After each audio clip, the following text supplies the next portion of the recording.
Dari tadi kita hanya membicarakan tentang karbohidrat yang baik dan layak dikonsumsi.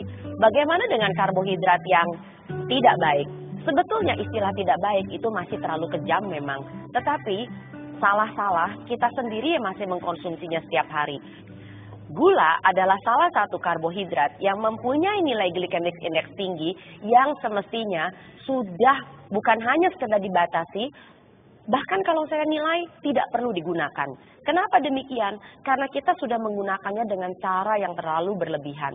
Bukan hanya sekedar untuk membuat teh, membuat kopi, tapi juga untuk berbagai macam makanan yang kita bikin setiap hari di dapur.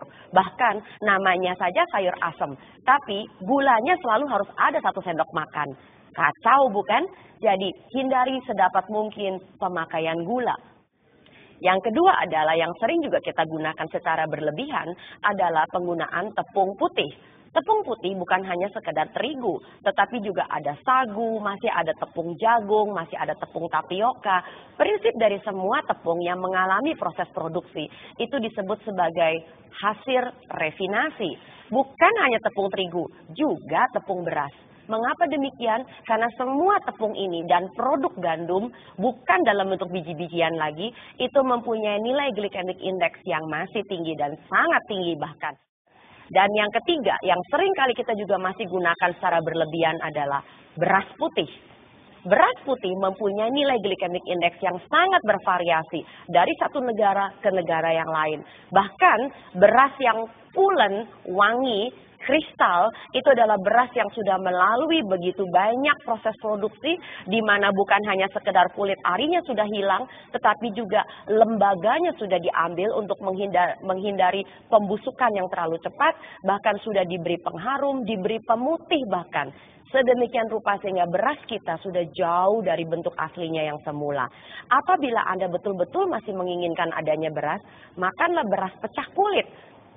Tidak hanya beras merah, tapi disebut sebagai beras pecah kulit. Beras pecah kulit itu adalah beras yang masih menggunakan proses penumbukan yang secara alami yang masih ada di kampung-kampung. Bukan melalui proses penggilingan dan proses refinasi. Dan yang keempat yang masih seringkali juga pakai secara berlebihan adalah penggunaan berlebihan umbi-umbian.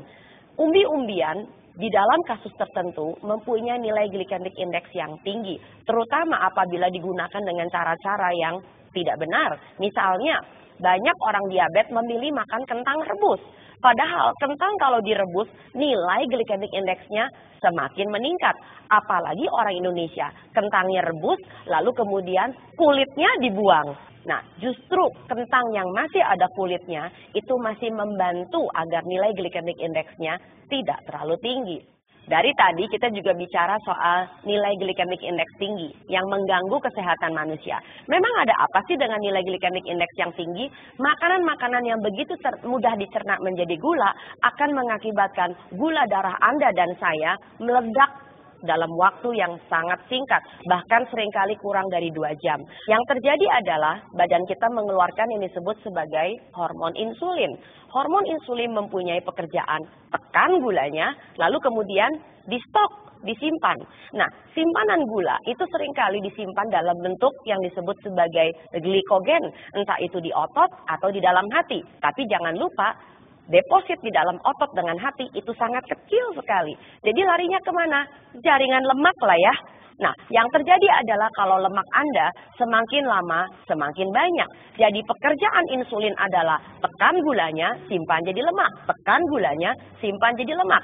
Sudah tahu kan kenapa makan karbohidrat ujung-ujungnya juga jadi gemuk walaupun non-fat. Nah, apa yang terjadi sekarang apabila insulin Anda sudah masuk ke dalam taraf yang mengerikan, terlalu tinggi? Yang pertama, risiko resistensi insulin akan terjadi, yaitu di mana insulin Anda sudah tidak mampu lagi untuk secara sensitif menekan kadar gula yang berlebih.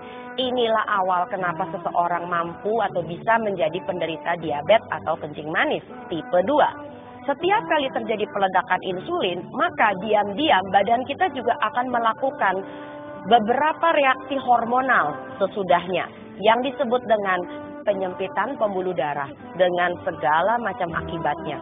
Termasuk Rasa kesemutan pertanda bahwa tidak efisiennya, tidak sufficientnya aliran darah sampai dengan ke ujung-ujung jari Anda. Lalu penyempitan pembuluh darah bisa juga terjadi bukan hanya di ujung jari, tapi di seluruh pembuluh darah besar Anda. Itu saatnya ketika hipertensi sudah mulai di depan mata. Apabila pembuluh darah Anda sudah mulai menyempit, bukan hanya sekedar di pembuluh darah sepanjang badan, tapi juga sampai dengan pembuluh darah otak, maka segala macam risiko akan mulai muncul. Dari stroke sampai pikun, sampai dengan pembicaraan yang kadang-kadang barangkali suka hilang atau melompat-lompat. Nah, yang lebih parah lagi kalau penyempitan pembuluh darah Anda terjadi di pembuluh darah jantung. Wah, itu udah gak ada ceritanya lagi. Risiko jantung koroner sudah di depan mata juga. Jadi nomor 1, penyempitan pembuluh darah. Yang kedua adalah apabila terjadi pengentalan darah. Dan yang ketiga adalah terjadinya penurunan daya tahan kekebalan tubuh. Daya tahan tubuh yang seringkali kita diserang oleh masalah seperti ini adalah tentang fokus. Jadi, hati-hati dengan karbohidrat Anda. Jangan sampai Anda salah pilih.